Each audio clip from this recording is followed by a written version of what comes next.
Breaking news చూస్తున్నాం. నాగార్జున నాంపల్లి కోర్టుకు చేరుకున్నారు. కోర్టు నాగార్జున స్టేట్మెంట్ రికార్డ్ చేయనుంది. కొండా సురేఖపై పరువు నష్టం కేసులో వాంగ్మూలం రికార్డ్ చేస్తారు.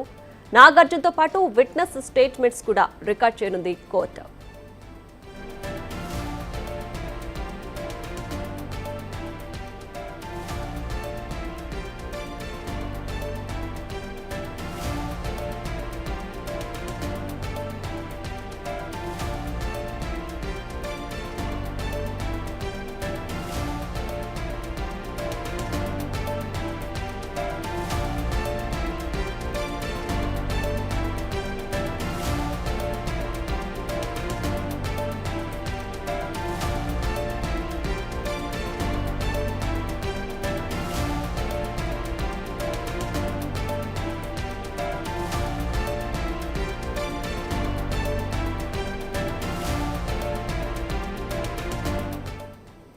రైట్గా నాగార్జున నాంపల్లి కోర్టుకు చేరుకున్నారు. కోర్టు నాగార్జున స్టేట్మెంట్ ను రికార్డ్ చేయనుంది. కొండా సురేఖపై పరువు నష్టం కేసులో వాంగ్మూలం రికార్డ్ చేస్తారు. నాగార్జునతో పాటు విట్నెస్ స్టేట్మెంట్స్ ను కూడా రికార్డ్ చేయనుంది కోర్టు.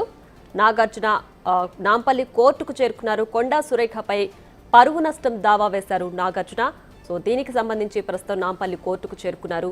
మరి కాసేపట్లో కోర్టు నాగార్జున స్టేట్మెంట్ అలాగే విట్నెస్ స్టేట్మెంట్స్ కూడా రికార్డ్ చేయనుంది. మరింత సమాచారం మా ప్రతినిధి రాణా లైవ్ లో అందించడానికి సిద్ధంగా ఉన్నారు.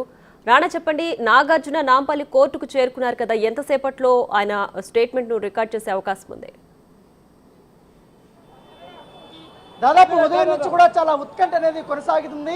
ఎందుకంటే నాగార్జున కోర్టుకి ఇవాళ వచ్చాడా రాడా అనేది కూడా ఒక కన్ఫ్యూజన్ అనేది ఉంది. ఎట్టకేనికి ఇప్పుడు ఆయన దాదాపు 5 నిమిషాలకు ముందు నాగార్జునతో పాటు ఆయన కుమారుడు నాగ చైతన్య కూడా కోర్టుకు వచ్చారు. దాంతో పాటు సుప్రియ కూడా కోర్టుకు వచ్చినట్టుగా మనకు సమాచారం. ప్రస్తుతం అయితే కోర్టు లోపలికి వాళ్ళ 2-3 కార్లు అయితే లోపలికి వెళ్ళాయి. మొత్తం లోపలికి ఎవరికి వెళ్లకుండా కూడా పోలీసులు పూర్తి స్థాయిలో కూడా గేట్లు బంద్ చేశారు. లోపల కూడా ఎస్ఓటి పోలీసులు కానీ సాధారణ పోలీసులు కూడా ఎవరిని లోపల ఉండనీయకుండా అందరినీ కూడా బయటకు పంపించేసినటువంటి సిచ్యువేషన్. కేవలం నాగార్జునను వాళ్ళ కుటుంబ సభ్యులకు సంబంధించినటువంటి స్టేట్మెంట్ రికార్డ్ చేసినప్పుడు ఇతరులు ఎవరు ఉండకూడదు అనేసి కూడా జడ్జి ఆదేశాలు జారీ చేసినటువంటి నేపథ్యంలో ఎవరన్నా సెల్ ఫోన్లో కానీ ఇతర దీంట్లో కూడా రికార్డ్ చేస్తారన్న ఉద్దేశంతో లోపలికి ఎవరిని కూడా పంపించినటువంటి సిచ్యువేషన్. ఇప్పుడు మన విజువల్లో చూస్తున్నాం. నాగ చైతన్య వచ్చిన బట్టి కారు పార్క్ చేస్తున్నారు. ఇప్పుడే నాగ చైతన్య కానీ నాగార్జున కానీ ఇతర ఎవరు అతనితో వచ్చిన బట్టి అడ్వకేట్ కానీ వీళ్ళందరూ కూడా లోపలికి ఫస్ట్ ఫ్లోర్లో ఉన్నటువంటి జడ్జి ముందుకి వెళ్ళినటువంటి పరిస్థితి కనపడితే మరి 5-10 నిమిషాల్లోనే నాగార్జునకు సంబంధించిన స్టేట్మెంట్ని వారు రికార్డ్ చేయబోతున్నారు. దానితో పాటు ఈ కేసులో పరువు నష్టం దావా కేసులో సాక్షులుగా ఉన్నటువంటి సుప్రియ యార్లగడ్డ, తన మేనకోడలు లేనబట్టి సుప్రియ యార్లగడ్డని ఈ కేసులో సాక్షిగా పెట్టారు కాబట్టి ఆమె స్టేట్మెంట్ కూడా ఇవాళ రికార్డు చేయబోతున్నారు. దాంతోపాటు వెంకటేశ్వర్ అనేది మరొక వ్యక్తిని కూడా సాక్షిగా పెట్టని అతని వద్ద నుంచి కూడా ఈ యొక్క స్టేట్మెంట్ని రికార్డు చేయబోతున్నటువంటి నేపథ్యం అయితే కనపడుతుంది. గతంలో ఎప్పుడు కూడా ఇంత స్ట్రిక్ట్గా లేదు. నాగార్జున వస్తున్నాడంటే కూడా పెద్ద ఎత్తున ఇక్కడ సెక్యూరిటీని ఏర్పాటు చేయడంతో పాటు పెద్ద ఎత్తున కూడా వీళ్ళందరినీ కూడా ఇక్కడ ఎవరిని లోపలికి రాకుండా బయట కూడా ఒక సెక్యూరిటీ అనేది ఏర్పాటు చేసిన బట్టి నేపథ్యం అయితే కనబడుతుంది. కేవలం కొంతమంది న్యాయవాదుల్ని మాత్రమే లోపలికి అనుమతిస్తారు. ఎందుకంటే ఇవాళ ఆల్మోస్ట్ ఉదయాన్నే 2 గంటల పెద్ద పెద్ద కేసులన్నీ కూడా ఆల్మోస్ట్ అయిపోయాయి. సో కొన్ని మాత్రం కేసులు మాత్రమే ఇప్పుడు లోపల నడుస్తున్న బట్టి నేపథ్యము. సో వాళ్ళకందరికీ కూడా అక్కడ ఎందుకంటే నాగార్జున వచ్చినప్పుడు ఎందుకంటే సెలబ్రిటీ కాబట్టి ఈ పెద్ద ఎత్తున కూడా ఈ అడ్వకేట్స్ వీళ్ళందరూ కూడా ఈ కేసు సంబంధించిన విషయంలో వీళ్ళందరూ వచ్చారు. ముఖ్యంగా మంత్రి కొండా సురేఖ కూడా ఇప్పటికే ఆమెకు సంబంధించిన వర్షన్ కూడా లాయర్ ద్వారా కూడా చెప్తున్నటువంటి నేపథ్యంలో ఇప్పటికే మంత్రి కొండా సురేఖకు సంబంధించినటువంటి లాయరు తిరుపతి వర్మ కూడా లోపలికి చేరుకున్నారు. వీళ్ళు స్టేట్మెంట్ రికార్డు చేసిన తర్వాత దీంట్లో ఈ కేసులో ఇప్పటికే పరువు నష్టం దావా వేశాడు కాబట్టి అది విచారణకి స్వీకరిస్తారా లేదా ఎటువంటి అంశాలని ఇవాళ ప్రస్తావిస్తారు, ఆయన స్టేట్మెంట్లో ఏ అంశాలని చెప్పబోతున్నాడు అనేది కూడా ఒక ఆసక్తికరమైనటువంటి పరిణామంగానే మనము చూడొచ్చు. ఎందుకంటే ఇక్కడ ఒక గందరగోళమైనటువంటి వాతావరణం అయితే కనపడుతుంది. ఎటు చూసినా కూడా ఒక అభిమానులు కానీ లేకపోతే నాగార్జున వస్తున్నాడని తెలియగానే సాధారణ ప్రజలు కూడా వీళ్ళందరూ కూడా పెద్ద ఎత్తున కూడా ఇక్కడికి వచ్చినటువంటి నేపథ్యం కనపడుతుంది. ఈ స్పెషల్ మెజిస్ట్రేట్ కోర్ట్స్లోనే ఇప్పుడు నాగార్జున దాదాపు 5 నిమిషాలు అయింది ఆయన వచ్చినటువంటి పరిస్థితి. అయితే ఈ కేసులో తను చెప్పినట్టుగా దాదాపు 15-20 పేరాలు దాకా కూడా తను వేసినటువంటి పరువు నష్టం దావా పిటిషన్లో తన గురించి, తన కుటుంబ సభ్యుల గురించి, తన సినీ నేపథ్యం గురించి, వారి నాన్నగారు అక్కినేని నాగేశ్వరరావుకి సంబంధించిన సినీ నేపథ్యం గురించి, ముఖ్యంగా ఏదైతే నాగ చైతన్యకి సంబంధించిన సినీ కెరీర్ గురించి, సుమంత్, సుశాంత్, వీళ్ళందరికి సంబంధించి వాళ్ళ ఫ్యామిలీ మొత్తం నేపథ్యం అంతా ఆయన రాశాడు. రాసిన తర్వాత లాస్ట్లో ఎప్పుడైతే ఏ సందర్భంలో అయితే మంత్రి కొండా సురేఖ కొన్ని వ్యాఖ్యల్ని ఆమె నోరు జారిందో ఆ అంశాన్ని తెలుగులో ఆయన కోట్ చేసినటువంటి నేపథ్యంగా పడుతుంది. అయితే నిన్న చూసాం మనము కొండా సురేఖకు సంబంధించిన లాయర్ కూడా చాలా క్లియర్గా కూడా ఆయన ఆ స్టేట్మెంట్ ఇచ్చారు. ఎందుకంటే ఈ వ్యాఖ్యలు చేయడానికి, ఈ వ్యాఖ్యలు వెనుకున్నటువంటి కారణాలు కూడా ఆయన నిన్న విశ్లేషించారు. ఎందుకంటే కొండా సురేఖను మరొక ఎంపీ ఒక కార్యక్రమంలో పాల్గొన్నప్పుడు ఆ ఫోటో తీసుకొని దాంట్లో ఒక అసభ్యకరమైనటువంటి పదాన్ని వాళ్ళు యూజ్ చేశారు. అది యూజ్ చేయడం వల్ల ఆమెకి కోపం వచ్చి, పైగా ఇప్పటికే సోషల్ మీడియాలో పెద్ద ఎత్తున బీఆర్ఎస్ సంబంధించినటువంటి కార్యకర్తలు కానీ నాయకులు కూడా కానీ దాన్ని పెద్ద ఎత్తున కూడా సర్క్యులేట్ చేస్తున్నటువంటి నేపథ్యంలో దాని కోపాకృతులైనటువంటి మంత్రి దీని వెనకాల గతంలో సినిమా ఇండస్ట్రీలో మాట్లాడుకున్నటువంటి అంశాలు కానీ, ఈ మధ్య కాలంలో కొన్ని వార్తలు వచ్చినటువంటి అంశాలు కానీ ఆమె భయాటకంగా ఆమె చెప్పినటువంటి నేపథ్యం తర్వాత తాను చేసినటువంటి వ్యాఖ్యల పట్ల సినిమా ఇండస్ట్రీ నుంచి కూడా కొంచెం వ్యతిరేకత వచ్చినటువంటి నేపథ్యంలో తాను దేనికోసం ఈ వ్యాఖ్యలు చేశారని కూడా ఆమె చెప్పి తర్వాత సినీ నటికి సంబంధించిన విషయంలో ఆమె పేరును ప్రస్తావించకుండా ఆమెకు సంబంధించిన అంశాలను కూడా ప్రస్తావించాను కాబట్టి ఆ వ్యాఖ్యలు కూడా వెనక్కి తీసుకుంటున్నారంటూ కూడా ఆమె ప్రకటించింది. అయినా వ్యాఖ్యలు వెనక్కి తీసుకున్నా కూడా నాగార్జున కావాలని మళ్ళొక కోట్ చేయడం జరిగింది ట్విట్టర్లో. నేను నా ఫ్యామిలీకి సింహం లాంటివని, నా మొత్తం ఎంటైర్ ఫ్యామిలీని నేను కాపాడుకుంటానంటూ కూడా ఆయన ట్వీట్ చేసి ఇప్పుడు కోట్ల రూపాయలు సంబంధించిన పరువు నష్ట దావా వేసినటువంటి పరిస్థితి. రైట్ రానా, అలాగే ఇప్పుడు స్టేట్మెంట్ రికార్డ్ చేయడం ఈ ప్రొసీజర్ అంతా ఇప్పుడు ఎంతసేపు ఉంటుంది? ఆయనతో పాటు విట్నెస్ స్టేట్మెంట్ కూడా రికార్డ్ చేస్తున్నారు కదా, సో తర్వాత విచారణ ఎప్పుడు ఉండే అవకాశం ఉంది? ఆ విషయాలు ఏమైనా తెలుసాయా? దాదాపు అరగంట పైనే ఇవాళ నాగార్జునకు సంబంధించిన స్టేట్మెంట్ రికార్డ్ చేయబోతున్నారు. ఎందుకంటే ఆయన దాదాపు 100 కోట్ల రూపాయల వరకు కూడా పరువు నష్టం దావా వేస్తున్నాడు కాబట్టి 100 కోట్ల రూపాయలకు సంబంధించినటువంటి పరువు ఎంతైనా పోయింది, దేనికి ఆయన చెప్తున్నటువంటి అంశాలను అవన్నీ కూడా నిజంగానే విచారణకి అర్హత ఉందా లేదా, లేకపోతే కేసుని మొత్తం కొట్టేస్తారా లేదనేది కూడా మనం చూడాల్సి ఉంది. కాకపోతే ఆయన మాత్రం కొన్ని పిటిషన్లో కొన్ని అంశాలు పెట్టారు, కానీ మరికొన్ని మాత్రం అతని సాక్ష్యాధారాలతో పాటు కొన్ని వీడియో క్లిప్పింగ్స్, అంటే మంత్రి మాట్లాడినటువంటి వీడియో క్లిప్పింగ్స్ని ఆయన కొన్ని పెట్టాడు. దాంతోపాటు కొన్ని మాధ్యమాల్లో ఈ విధంగా తన కుటుంబం పైన వ్యాఖ్యలు చేశారు అంటూ కూడా పెట్టాడు. దాంతోపాటు అక్కినేని అమలాకి సంబంధించినటువంటి విషయంలో ఆమె ఒక సోషల్ యాక్టివిటీగా ఉంది. దాంతోపాటు ఆమెకు దేశవ్యాప్తంగా కూడా ఒక మంచి పేరుంది, ఆమె పరువుకు భంగం కలిగిందంటూ కూడా ఆయన కొన్ని ప్రస్తావించినటువంటి నేపథ్యం అయితే కనపడుతుంది. సో ఏదైనా కేవలం ఒక అక్కినేని అమలా పేరు మాత్రమే ఆయన ప్రస్తావించలేదు. ఎవరైతే సినిమా ఇండస్ట్రీలో తన కుటుంబం అంతా ఎంటైర్ ఉన్నారో నాగ చైతన్య పాటు, అలాగే దానికి సంబంధించిన సుశాంత్, సుమంత్, మిగతా ఎవరెవరు ఉన్నారో ప్రొడ్యూసర్స్గా కానీ, సుప్రియ కానీ, తర్వాత ఎగ్జిక్యూటివ్ ప్రొడ్యూసర్ కానీ, వాళ్ళ అన్నయ్య వెంకట పేరు కానీ అందరి పేర్లు కూడా ప్రస్తావించారు. చివరిలో అక్కినేని నాగేశ్వరరావుకు సంబంధించినటువంటి మొత్తం ఆయన సినీ జీవితం ఎట్టించి ఎక్కడికి వచ్చాడో, మేమంతా డెడికేటెడ్ ఫ్యామిలీ, మేము కష్టపడి పైకి వచ్చామని చెప్తూనే బిజినెస్తో పాటు నేను సినిమాలు కూడా చేస్తాను, సో నాకు బిజినెస్ పరంగా కూడా నష్టం అవుతుంది, దాంతోపాటు సినిమా పరంగా కూడా నాకు పరువు నష్టం అవుతుంది, దీనివల్ల పెద్ద ఎత్తున దేశవ్యాప్తంగా కూడా చర్చ జరిగిందంటూ కూడా ఆయన చెప్తున్నట్టు వర్షం. ఇప్పుడు ఇవాళ స్టేట్మెంట్లో మరికొన్ని కీలకమైన అంశాలను కూడా చెప్పించే అవకాశం ఉన్నట్టుగా మనకు సమాచారం ఉంది. అయితే ఆయన ఎటువంటి స్టేట్మెంట్ ఇచ్చినా, ఎటువంటి సాక్ష్యాధారాలను కూడా ఆయన సబ్మిట్ చేసినా మంత్రి కొండా సురేఖ మాత్రం బెదిరేది లేదు. నేను చేసినటువంటి కొన్ని వ్యాఖ్యలు నేను ఉపసంహరించుకున్నా, కానీ నాగార్జున ఫ్యామిలీ మీద, నాగార్జున ఇన్కన్వెన్షన్ విషయంలో మాత్రం నేను తగ్గను. దీని వెనకాల నడిపించినటువంటి కేటీఆర్, ఎందుకంటే కేటీఆర్ కావాలనే కొంతమంది దగ్గర ట్వీట్లు వేయించాడని కూడా ఆమె చెప్తున్నారు. ఇదే అంశాన్ని కూడా మంత్రి సురేఖకి సంబంధించినటువంటి న్యాయవాది తిరుపతి వర్మ కూడా నేను చెప్పాడు. ఎందుకంటే దాదాపు 4 రోజుల నుంచి వీళ్ళు వెనకాల నుంచి ఒక కుట్ర చేస్తున్నాడు. ఒక బీసీ మహిళ, బీసీ మంత్రి అయినటువంటి కొండా సురేఖ పైన ఇంత పెద్ద స్థాయిలో వీళ్ళందరూ కూడా కుట్ర చేస్తూ ఆమెను దిగజారుస్తున్నారు. ఆమె కూడా వీరి నాగార్జున పైన కానీ వీరి కుటుంబ సభ్యుల పైన కూడా పరువు నష్టం దావా వేస్తామనేసి కూడా నిన్న చాలా స్పష్టంగా కూడా లాయర్ చెప్పినటువంటి నేపథ్యం పడుతుంది. ఈ స్టేట్మెంట్ అయిపోయిన తర్వాత ఖచ్చితంగా నాగ చైతన్య కూడా స్టేట్మెంట్ తీసుకుంటారు, సాక్షిగా ఉన్నటువంటి సుప్రియా దగ్గర కూడా స్టేట్మెంట్ తీసుకుంటారు. ఆఫ్టర్ దట్ వీళ్ళది అయిపోయిన తర్వాత ఎవరైతే వీళ్ళు ఏమంటారు ఆరోపణలు చేస్తున్నారో మంత్రిని కూడా పిలిపించే అవకాశం ఉన్నట్టుగా మనకు సమాచారం ఉంటుంది. మాక్సిమం రేపు మంత్రిని పిలిపించి ఆమె స్టేట్మెంట్ కూడా రికార్డు చేసిన తర్వాత వాదపు వాదనలు అనేది మొదలు కాబోతున్నట్టుగా మనకు సమాచారం ఉంటుంది. రాణా, అయితే మంత్రి కొండా సురేఖ చేసిన వ్యాఖ్యలు మీడియా ముఖంగా చేశారు, అందరూ కూడా చూశారు. సో దానికి సంబంధించి ఒకవైపు టాలీవుడ్ నుంచి ప్రతి ఒక్కరి నుంచి కూడా సినీ నటులు నాగార్జున ఫ్యామిలీకి సంబంధించి కంప్లీట్ సపోర్ట్ అందింది. మరి ఇటువైపు ప్రభుత్వం తరపు నుంచి కొండా సురేఖ వ్యాఖ్యలకు సంబంధించి ఆమె వెనక్కి తీసుకున్న వెంటనే ఆ ఇష్యూ ముగిసిపోయింది, ఆమె పైన ఎలాంటి చర్యలు తీసుకోబోవట్లేదు అని కాంగ్రెస్ ప్రభుత్వం పిసిసి చీఫ్ కూడా అనౌన్స్ చేశారు. సో ఆవిడపైన ఎలాంటి చర్యలు ఉండవా దీనికి సంబంధించి?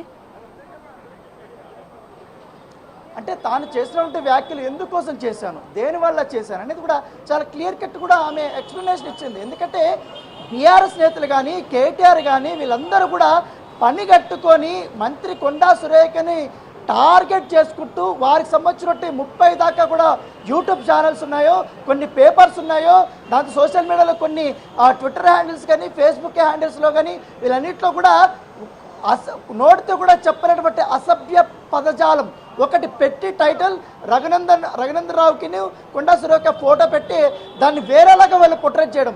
ఎందుకంటే ఒక మహిళగా నేను కూడా మహిళనే, నా పైన కూడా వీళ్ళు ఇట్లా చేశారు, ఆ బాధ ఎట్లుంటుందో వాళ్ళకు కూడా తెలియాలి. దీని వెనుక వ్యక్తుల్లో ఆయన చేపించాడు. గతంలో కూడా సినిమా ఇండస్ట్రీలో ఏ విధంగా ఈ వ్యక్తి వల్ల మిగతా వాళ్ళంతా కూడా ఇబ్బంది పడ్డారు, వాళ్ళందరూ ఎందుకు పెళ్లి చేసుకొని వెళ్ళిపోయారు, దారి జరిగినటువంటి కారణాలు, సినిమా ఇండస్ట్రీలో ఒకరు నలుగురు కలిసిన తర్వాత ఒకరికొకరు మాట్లాడుకున్న తర్వాత ఇదే అంశాల్ని గతంలో చాలామంది కూడా చెప్పారు.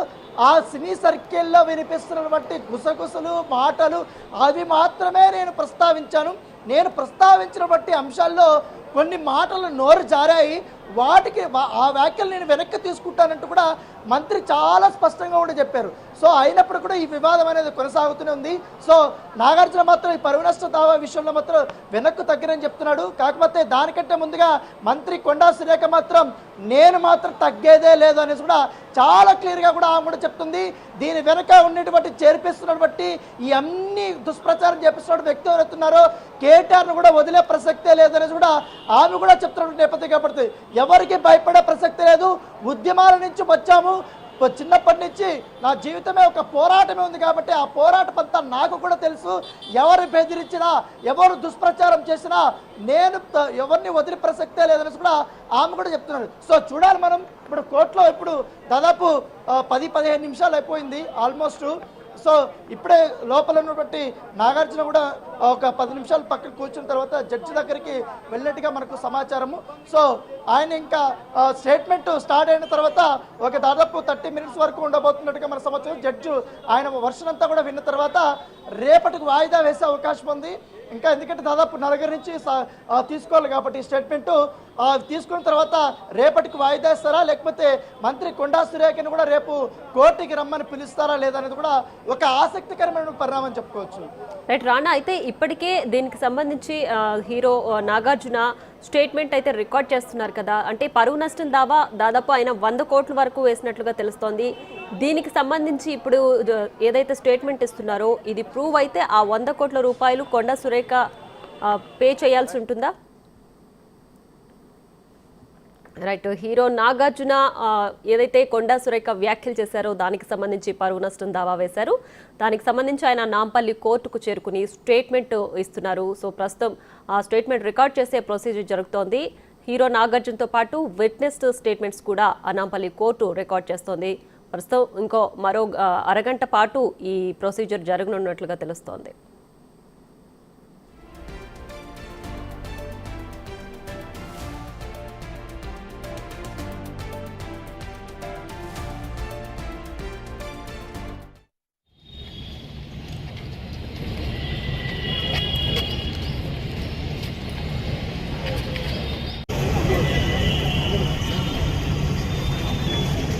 गेट बंद కొంచెం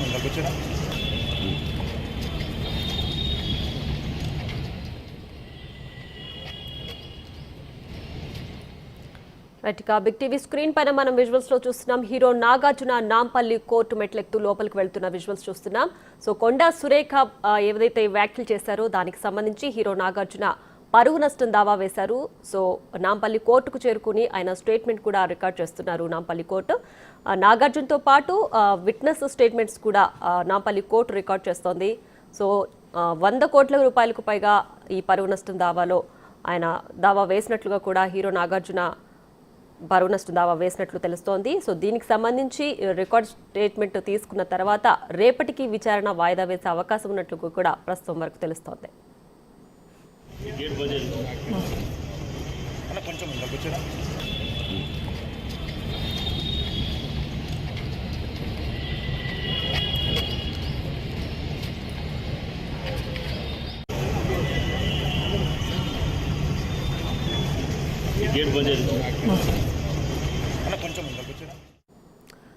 బ్యాక్ టు యూ రానా. అయితే ఇప్పుడు స్టేట్మెంట్ రికార్డ్ చేసే ప్రొసీజర్ అయిపోయిందా? ఇంకా ఎంతసేపు ఉండే అవకాశం ఉంది? నాంపల్లి కోర్టు దగ్గర ప్రస్తుతం సిచ్యువేషన్ ఎలా ఉంది? ఇప్పుడే స్టేట్మెంట్ సంబంధించినటువంటి పనులు ప్రారంభమైనట్టుగా తెలుస్తుంది. నటుడు నాగార్జునను పిలిపించినట్టుగా తెలుస్తుంది. అయితే నాగార్జున ఇక్కడికి వస్తున్నాడని తెలియగానే గతంలో ఈ కోర్టులు ఎప్పుడు లేని బట్టి సెక్యూరిటీ ఇవాళ కనపడుతుంది. ఏకంగా రోపులు కూడా తీసుకొచ్చారు. ఎందుకంటే నాగార్జునని ఎంత ప్రశాంతంగా ఎంత మంచిగా తీసుకొచ్చారో అంతే మంచిగా పంపించడానికి పోలీసులు ప్రయత్నాలు కూడా చేస్తున్నారు. ఎందుకంటే లోపలకు ఒక వ్యక్తిని కూడా లోపలికి పంపించట్లేదు. కేవలం కొంతమంది నిందితుల్ని అర్జెంట్ ఉన్నటువంటి వాళ్ళని మాత్రం లోపలికి పంపించారు. కోర్టు కేసులు ఉన్నటువంటి వారిని మాత్రం పంపించారు. లాయర్లు కూడా కొంతమందిని పంపించారు. మిగతా వాళ్ళంతా కూడా బయట పంపించే చోట నేపథ్యంగా పడుతుంది. దాదాపు 3-4 సిఐలు కానీ ఎస్ఐలు కానీ వాళ్ళందరినీ కూడా ఇక్కడే పెట్టినటువంటి నేపథ్యంగా పడుతుంది. గతంలో ఎప్పుడు కూడా గేటు ఇట్లా క్లోజ్ చేయలేదు. ఏకంగా రోపులు కూడా తీసుకొచ్చినటువంటి నేపథ్యం కనపడుతుంది. ఎందుకంటే రేపు ఇంకా మంత్రి కొండా సురేఖ కూడా వచ్చే అవకాశం ఉంది. సేమ్ ఇలాంటి సెక్యూరిటీ ఏర్పాట్లనే ఉండబోతున్నాయి. సార్ రేపు కూడా ఎవరిని కూడా లోపలికి ఎంటర్ చేసే అవకాశాలు ఉండకపోవచ్చు. కాకపోతే ఇప్పుడు దీనికి సంబంధించిన విషయంలో లోపల ఇప్పుడు ఆల్రెడీ మరి కాసేపట్లో మరి 10-15-20 నిమిషాల్లో కూడా వీళ్ళందరూ కూడా ఒక్కొక్కరు కిందకి దిగబోతున్నారు. కిందకి దిగిపోయినప్పుడు వారికి సంబంధించిన కార్లు కానీ అవన్నీ కూడా రెడీ అయిపోయాయి. దాంతోపాటు ఆల్రెడీ ఇక్కడ సెక్యూరిటీ ఏర్పాటు చేసింది ప్రభుత్వం పెద్ద ఎత్తున కూడా, ఎటువంటి గందరగోళ పరిస్థితులు లేకుండా. కానీ నాగార్జున మాత్రం మరొక 5 మంది బౌన్సర్లను తీసుకొచ్చాడు. ఆ బౌన్సర్లు తీసుకొని వచ్చి మీడియా ప్రతినిధులు విజువల్ తీసేటప్పుడు ఆ బౌన్సర్లు వారిని దొబ్బేస్తున్న బట్టి నేపథ్యం కనపడుతుంది. ఓ పక్క పోలీసులు, ఓ పక్క బౌన్సర్లు ఇద్దరు ఓ పక్క దొబ్బేస్తున్నటువంటి నేపథ్యం అయితే కనపడుతుంది. అయితే నాగార్జునకి సంబంధించిన విషయంలో అతను స్టేట్మెంట్ ఇచ్చిన తర్వాత ఆయన వెళ్ళిపోతారు. తర్వాత సంబంధించినటువంటి జడ్జి ఎటువంటి నిర్ణయం తీసుకోబోతున్నారు. సో దాంతోపాటు ఇవ్వాలనే సాక్షులకు సంబంధించినటువంటి మొత్తం ఎంటైర్ ఏం జరిగింది ఈ కేసుకు సంబంధించినటువంటి మొత్తం డీటెయిల్స్ అంతా కూడా ఒక అవగాహన ఉంది. కాబట్టి ఇటు తిరుపతి వర్మ నిన్ననే కూడా ఆయన చెప్పినటువంటి విషయంలో వీళ్ళు ఇచ్చేటువంటి స్టేట్మెంట్ ఆధారంగానే కూడా తన వాదనలు కూడా రేపటి నుంచి కూడా వినిపించే అవకాశం ఉంది. సో ఇరు పక్షాలకు సంబంధించినటువంటి విషయం ఎటువంటి వాదనలు వినిపించబోతున్నారు ఏంటనేది కూడా ఒక ఆసక్తికరమైనటువంటి పరిణామం చెప్పుకోవచ్చు. సో మన విజువల్లో చూడొచ్చు, చాలా స్పష్టంగా రోపలు తీసుకొని వచ్చారు అంతా కూడా. ఎందుకంటే ఒకరికొకరు తోసుకోకుండా, ఎందుకంటే నాగార్జున ఇక్కడికి వచ్చాడని తెలియక తన అభిమానులు కూడా వచ్చే అవకాశం ఉంది. కాబట్టి వాళ్ళందరూ కూడా మీద పడే అవకాశం ఉంది. ఎందుకంటే కోర్టు పరిసర ప్రాంతాల్లో గందరగోళమైనటువంటి పరిస్థితులు ఉండకూడదనే ఉద్దేశంతోనే సెక్యూరిటీని కూడా ఏర్పాటు చేసిన నేపథ్యం. కాబట్టి ఇంతకుముందు అయితే ఈ యొక్క మొత్తం ఎంటైర్ రోడ్డు చాలా ప్రశాంతంగా ఉండింది, ఎవ్వరు కూడా లేరు. ఎందుకంటే ట్రాఫిక్ కూడా చాలా క్లియర్గా కూడా వెళ్ళినటువంటి నేపథ్యం. కాబట్టి మొత్తం ఇప్పుడు ఇటు చూసిన పోలీసులకు సంబంధించిన వెహికల్స్, ఇటువైపు ఇప్పుడు ఇటు చూసుకున్నా కూడా పోలీసులకు సంబంధించినటువంటి వెహికల్స్ మొత్తం కూడా నిండిపోయినటువంటి నేపథ్యం. ఎందుకంటే గాంధీ భవన్ కూడా అతి కూతవేటు దూరంలో ఉంది. కాబట్టి ఎటువంటి ఎవరైనా వచ్చి ఇక్కడ గొడవ చేసే అవకాశం ఉంది, లేకపోతే గందరగోళమైనటువంటి సిచ్యువేషన్స్ క్రియేట్ చేసే అవకాశం ఉంది అనేసి కూడా పోలీసులకు ఇన్ఫర్మేషన్ వచ్చిన నేపథ్యంలో ముందస్తు జాగ్రత్తగానే ఆ సెక్యూరిటీని వీళ్ళు ఏర్పాటు చేసినటువంటి నేపథ్యం. దానికోసమే పెద్ద ఎత్తున ఎస్ఐలు కానీ సిఐలు కానీ ఇతర పోలీస్ స్టేషన్ నుంచి వాళ్ళందరినీ కూడా బందోబస్తు కోసం ఇక్కడ తీసుకొచ్చినటువంటి ఆ సిచ్యువేషన్ అయితే కనపడుతుంది. సో దాదాపు మరొక అరగంటలో ఈ యొక్క ప్రక్రియ అయిపోయే అవకాశం ఉంది. అయిపోయిన తర్వాత నాగార్జున ఇక్కడి నుంచి కూడా ఇంటికి వెళ్ళిపోతున్నారు. అయితే ఇక్కడ నాగార్జున స్టేట్మెంట్ ఎట్లాగా రికార్డ్ చేస్తారు, అయితే నాగ చైతన్య ఏం చెప్పబోతున్నాడు? ఎందుకంటే నాగ చైతన్యకు సంబంధించినటువంటి బంధం పైన ఆయన వివాహం పైన కూడా వ్యాఖ్యలు వచ్చాయి కాబట్టి మొదటిగా స్టార్ట్ అయింది ఆయన నుంచే కాబట్టి ఆయన సాక్షిగా కూడా ఉంటాడా, లేకపోతే ఆయన ఏం స్టేట్మెంట్ ఇవ్వబోతాడు, లేకపోతే కేవలం తన తండ్రి నాగార్జున కోసం మాత్రమే అతను వచ్చాడా లేదని కూడా మరి కాసేపట్లో మనకు పూర్తి వివరాలు అయితే తెలిసే అవకాశం ఉంది. నిన్న జడ్జి మాత్రం చాలా క్లియర్గా చెప్పారు, సాక్షులు పిటిషనర్ మస్ట్ అండ్ షుడ్గా కోర్టుకి రావాలి, కోర్టుకు వచ్చి వారు ఏం చెప్పాలనుకుంటున్నారు అవంతా కూడా జడ్జి ముందు చెప్పాలని కూడా ఆదేశించిన నేపథ్యంలో ఇప్పుడు ఆ ప్రక్రియ అనేది ఇప్పుడు స్టార్ట్ అయింది. మనం విజువల్లో చూస్తున్నాం. కేవలం ఎంత కట్టడిగా ఉందన్నటువంటి నేపథ్యం కాబట్టి, ఎందుకంటే ఎక్కువగా ఈ కోర్టులో డ్రంక్ అండ్ డ్రైవ్ కేసులు కానీ ఇతర కేసులు మాత్రమే వస్తుంటాయి.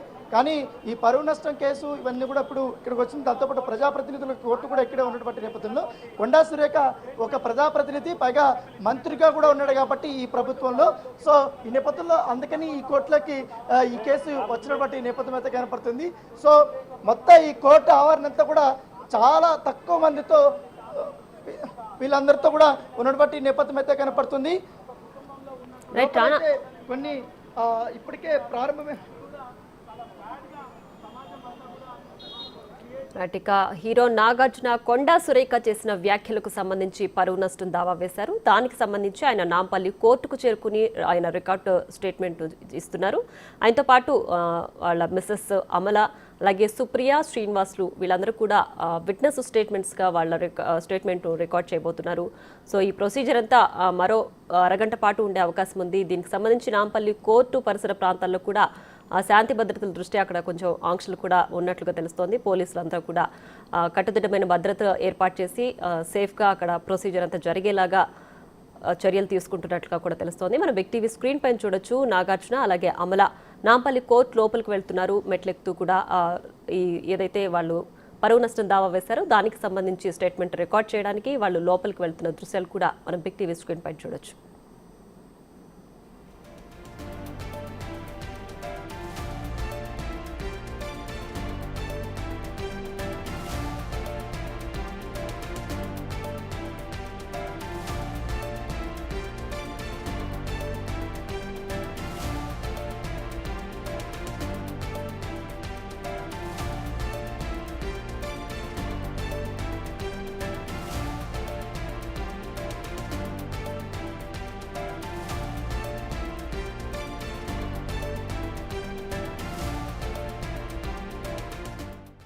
రైట్, ఇక మంత్రి హోదాలో ఉండి కొండా సురేఖ చేసిన వ్యాఖ్యల వల్ల తమ కుటుంబం పరువు పోయిందంటూ పరువు నష్టం దావా వేశారు హీరో నాగార్జున.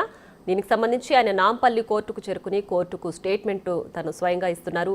ఆయనతో పాటు విట్నెస్ కూడా స్టేట్మెంట్ రికార్డ్ చేస్తున్నారు. అమల అలాగే సుప్రియ, శ్రీనివాసులు కూడా వాళ్ళ స్టేట్మెంట్ కూడా రికార్డ్ చేస్తున్నారు. సో ఈ ప్రొసీజర్ అంతా మరో అరగంట పాటు ఉండే అవకాశం ఉంది. సో మంత్రి హోదాలో ఉండి కొండా సురేఖ చేసిన వ్యాఖ్యలు తమ ఫ్యామిలీకి పరువు నష్టం చేకూరేలా ఉన్నాయంటూ నాగార్జున కూడా పిటిషన్ వేయడం జరిగింది. కోర్టు కూడా నాగార్జున ప్రశ్నిస్తుంది, అసలు పిటిషన్ ఎందుకు వేశారు, ఏం జరిగింది అని కోర్టు ప్రశ్నిస్తున్న నేపథ్యంలో నాగార్జున కొండా సురేఖ చేసిన వ్యాఖ్యలు పరువు నష్టం దావాకి గురి చేశాయంటూ కూడా నాగార్జున తెలియజేశారు. రైట్, ఇక మరింత సమాచారం మా ప్రతినిధి రాణా అందిస్తారు. రాణా, చెప్పండి, ఇప్పుడు ఏంటి అక్కడ పరిస్థితి, ఇంకా ఎంతసేపు ఉండే అవకాశం ఉంది, విచారణ ఎప్పుడు ఉండబోతుంది? సో ప్రస్తుతం జడ్జి ముందుకి నాగార్జున వచ్చాడు. నాగార్జున వచ్చిన తర్వాత మొదటగా జడ్జి ఒక క్వశ్చన్ వేసింది, దేనికోసం ఈ పిటిషన్ మీరు ఫైల్ చేశారని నాగార్జునని అడగగానే ఆయన కొన్ని అంశాలను తీసుకుని వచ్చడం జరిగింది. మంత్రి హోదాలో ఉన్నటువంటి మహిళ తన కుటుంబం పైన చేసినటువంటి అభ్యంతరకరమైన వ్యాఖ్యల వల్ల పూర్తిగా నా కుటుంబం అంతా పరువంతా కూడా భంగం కలిగిందనేసి కూడా ఆయన చెప్పినటువంటి నేపథ్యం అయితే కనపడుతుంది. దాంతోపాటు మంత్రి హోదాలో ఉండి నా కొడుకు అంటే అప్పుడు మొదటి భార్యతో సమంతతో ఉన్నటువంటి ఆ వివాహ బాంధవ్యం గురించి వారు విడిపినటువంటి అంశం గురించి వేరే రకంగా వక్రీకరించి ఆమె పొట్రైట్ చేశారన్నది కూడా ఆయన కోర్టు ముందు చెప్పినట్టుగా మనకు సమాచారం అవుతుంది. దాంతోపాటు మంత్రి మొత్తం ఇటు అమలాకు సంబంధించిన విషయంలో, నాగ చైతన్యకు సంబంధించిన విషయంలో, సమంత విషయంలో, అలాగే నాగార్జునకు సంబంధించిన విషయం వీళ్ళందరూ కూడా ఒకటొకటి ఇంటర్లింక్ అయి ఉంది. కావాలనే ఇది ఎక్కడికెక్కడికో దారి తీసింది. మొత్తం దేశవ్యాప్తంగా కూడా ఇది చర్చ జరిగింది దీనిపైన అనేది కూడా ఆయన చెప్తున్న నేపథ్యం కనపడుతుంది. ముఖ్యంగా సమంత నాగ చైతన్య వివాహ బాంధవ్యం గురించి తప్పుడు ధోరణితో, అంటే వేరే రకంగా వక్రీకరించి అసలు ఏం జరిగిందో తెలుసుకోకుండా కావాలని వీళ్ళు చెప్పినటువంటి అంశాలను ఇక్కడ ప్రస్తావించారనేది కూడా ఆమె చెప్తున్నటువంటి నేపథ్యం అయితే కనపడుతుంది. దాంతోపాటు దేశవ్యాప్తంగా మా కుటుంబం పట్ల చాలా వరకు కూడా ఆదరాభావాలు ఉన్నాయి. సినిమా రంగం ద్వారా కూడా మా కుటుంబానికి మంచి పేరు ప్రతిష్టలు కూడా ఉన్నాయి. దాంతోపాటు సినిమా రంగంతో పాటు సామాజిక సేవా కార్యక్రమాలు సైతం కూడా మేము చేస్తున్నాం. మా కొడుకు విడాకులు మాజీ మంత్రి కేటీఆర్ వలన అంటూ మంత్రి అసభ్యంగా మాట్లాడారంటూ కూడా జడ్జి ముందు నాగార్జున చెప్పడంగా తెలిసింది. దాంతోపాటు అలా మాట్లాడడం వల్ల మా పరువు ప్రతిష్టలకు భంగం వాటిల్లింది అనేసి కూడా చెప్పింది. దాంతోపాటు మంత్రి కొండా సురేఖపై క్రిమినల్ చర్యలు తీసుకోవాలంటూ కూడా ఆయన చెప్పినటువంటి నేపథ్యం అయితే కనపడుతుంది. కోర్టుకి నాగార్జునతో పాటు అమల, నాగ చైతన్య, సుప్రియ, అట్ల వెంకటేశ్వర్లు, దాంతోపాటు సుశాంత్ తల్లి నాగార్జున సోదరి నాగ సుశీల కూడా హాజరైనటువంటి నేపథ్యం అయితే కనపడుతుంది. దాంతోపాటు ప్రొసీజర్ ప్రకారం పిటిషనర్ స్టేట్మెంట్ ఇప్పుడు రికార్డ్ చేస్తుంది కాబట్టి నాగార్జున స్టేట్మెంట్ అయిపోయిన తర్వాత సాక్షుల స్టేట్మెంట్ కూడా రికార్డు అయితే చేయబోతున్నటువంటి నేపథ్యం అయితే కనపడుతుంది. సో మొదటి నుంచి మనం అనుకున్నాం నాగార్జున ఏం స్టేట్మెంట్ ఇవ్వబోతున్నాడు అనేది కూడా చాలా క్లియర్గా బిగ్ టీవీలో మనం ఇంతకుముందే మనం చెప్పుకున్నాం. ఎందుకంటే ఆయన ఏం మాట్లాడతాడు, దేనికోసం ఆయనకి పరువు భంగం కలిగింది అనేది కూడా కొన్ని అంశాలు ప్రస్తావన చెప్పాడు. అదే అంశాలు కూడా ఇప్పుడు ఆయన ప్రస్తావించిన నేపథ్యం చెప్పాడు. తన సినీ జీవితం గురించి, తన బిజినెస్ జీవితం గురించి, దాంతోపాటు తన కుటుంబంలో ఎంతమంది సినిమా రంగంలో ముడిపడి ఉన్నారు, ఎవరు హీరోలుగా ఉన్నారు, ఎవరు ప్రొడ్యూసర్గా ఉన్నారు, ఎంతకాలం పాటు కళామ తల్లికి మా కుటుంబం సేవ చేస్తుంది, దాంతోపాటు బిజినెస్ కూడా మేము చేస్తున్నాం కాబట్టి మాకంటూ ఒక స్టేచర్ ఉంది దేశవ్యాప్తంగా. ఆ స్టేచర్ని దృష్టిలో పెట్టుకొని వీళ్ళంతా కూడా ఈ రకంగా దుష్ప్రచారం చేస్తారు. దాంతోపాటు అసలు నాగ చైతన్య సమంతకు సంబంధించినటువంటి విషయంలో ఎటువంటి అపోహాలకు గురికాకూడదు. వాళ్ళిద్దరూ వ్యక్తిగతంగా కూడా ఒకరికొకరు తెలుసుకున్న తర్వాత మాత్రమే విడిపోయారంటూ కూడా, వాళ్ళు మ్యూచువల్గానే విడిపోయారంటూ కూడా ఆయన కోర్టు ముందుకి తీసుకొచ్చినటువంటి సిచ్యువేషన్ అయితే కనపడుతుంది. దాంతోపాటు తన వాంగ్మూలంలో కూడా చాలా క్లియర్గా కూడా చెప్పినటువంటి సిచ్యువేషన్. ఎందుకంటే ఈ కేసులో కేటీఆర్ వల్లనే వీళ్ళిద్దరూ విడిపోయారనేది కూడా సత్యదూరం, అవాస్తవము. కావాలనే మంత్రి హోదాలో ఉన్నటువంటి వ్యక్తి ఈ రకమైనటువంటి వ్యాఖ్యలు చేయకూడదంటూ కూడా ఆయన చెప్పాడు. దాంతోపాటు క్రిమినల్ చర్యలు తీసుకోవాలని కూడా ఆయన డిమాండ్ చేస్తున్నాడు. అంటే జడ్జి ముందు నాగార్జున చెప్పాడు. ఇప్పుడైతే ఈయన స్టేట్మెంట్ మరి 10 నిమిషాల్లో క్లోజ్ అయిపోతుంది. కొన్ని క్వశ్చన్స్ జడ్జి అడుగుతారు. అడిగిన తర్వాత మొత్తం రికార్డు చేసిన తర్వాత వీళ్ళందరూ సాక్షులు ఉన్నారు. సుప్రియ ఉంది, తర్వాత వెంకటేశ్వర్లు ఉన్నారు. వీళ్ళు ఏం చెప్తారు, సాక్షులకే వీళ్ళు ఏం చెప్తారు అంటే ఆల్రెడీ వివిధ మాధ్యమాల ద్వారా కానీ మీడియాలో మాట్లాడబట్టి కొన్ని వీడియో క్లిప్పింగ్స్ అవి మాత్రం పెడతారు. అలాగే సోషల్ మీడియాలో కొన్ని దుష్ప్రచారం చేస్తున్నట్టు కొన్ని ట్విట్టర్ హ్యాండిల్స్, ఫేస్బుక్ హ్యాండిల్స్లో ఉన్నటువంటి కటింగ్స్ అవన్నీ కూడా కొన్ని జిరాక్స్లు తీసుకొని జడ్జి ముందు కూడా వీళ్ళు చూపెట్టే అవకాశం ఉంది. దీనివల్ల కూడా మాకు పెద్ద ఎత్తున కూడా చర్చ జరుగుతుంది అనేది కూడా వీళ్ళు మనకు సమాచారం ఉంది. ఈ ప్రొసీజర్ అంతా దాదాపు ఇంకా నాగార్జున నడుస్తుంది కాబట్టి ఇంకా 40 నిమిషాల దాకా ఈజీగా పడే అవకాశం ఉంది.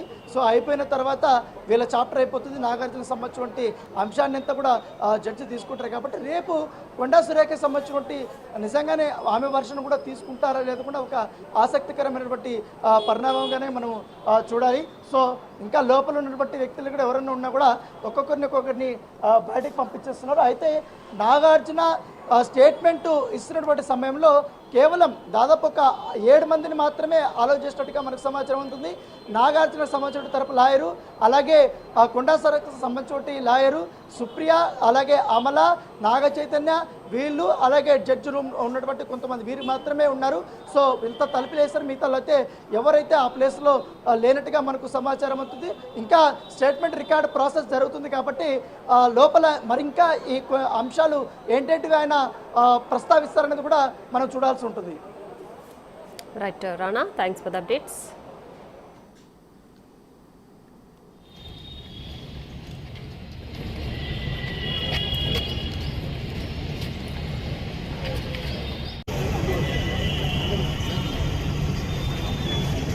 గేట్ బంద్ చేయండి అన్న, కొంచెం ముందుకు వచ్చారా?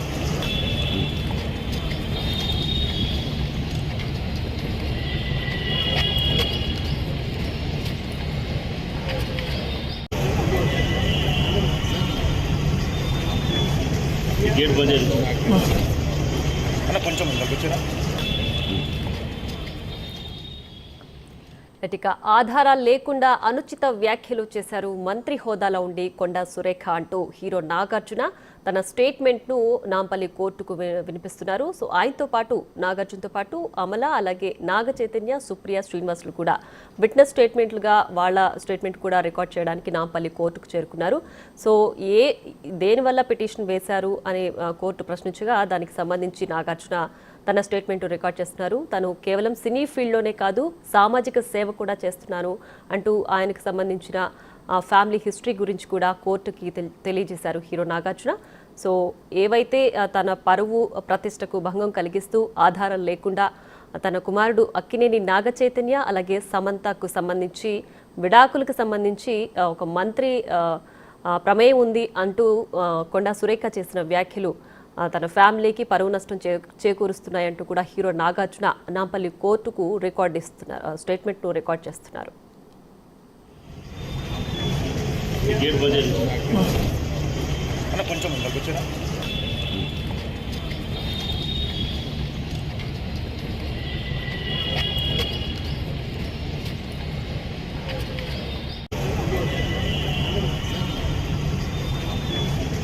గేట్ బంద్ చేయండి అన్న, కొంచెం ముందుకు వచ్చారా?